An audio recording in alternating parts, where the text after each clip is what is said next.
যদি এখান থেকে বলেছি যে নির্বাচন করার আগ্রহ আছে, আপনারা যদি চান আমিও করব, কিংবা আমি যদি নাও করে আমার ভাইও যদি কখনো করে, কিংবা মোস্তফা কাকাও যদি কখনো করে, এলাকার মানুষ হিসেবে তাদের প্রতি আমার সমর্থন এবং সহযোগিতা।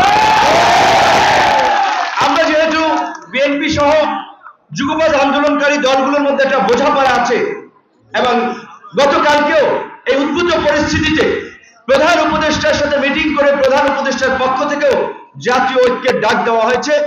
বিএনপির মহাসচিবও জাতীয় ঐক্যের কথা বলেছেন। কারণ এই পট পরিবর্তনের পরে আমরা যদি এখনই নিজেরা নিজেদের সুবিধার ধান্দায় ব্যস্ত হয়ে পড়ি, আমরা যদি বিভক্ত হয়ে পড়ি, ফ্যাসিবাদ দ্রুতই কামব্যাক করবে।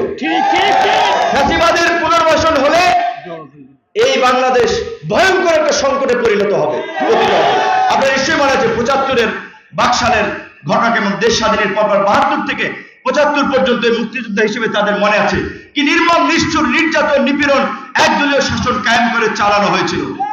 সেই বাকশালের কালো থাবাই শেখ হাসিনা 96-তে পারে নাই, কিন্তু 8 সালে এসে কিন্তু তার কালো থাবার করাল গ্রাসে সব গ্রাস করে নিয়েছিল।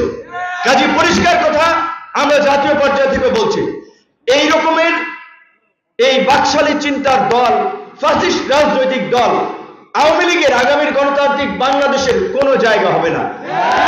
যারা আওয়ামী লীগ করেছে সাধারণ আমাদের ভাই বন্ধুরা, স্বজনরা, তারা এলাকায় থাকবে, ব্যবসা করবে, বাণিজ্য করবে, তাদেরকে সহযোগিতা করবেন। কিন্তু যদি আওয়ামী লীগের নামে কোনো মিছিল মিটিং, আওয়ামী লীগের নামে কোনো কর্মকাণ্ড করার চেষ্টা করে, তাহলে সবাই মিলে রুখে দিতে হবে।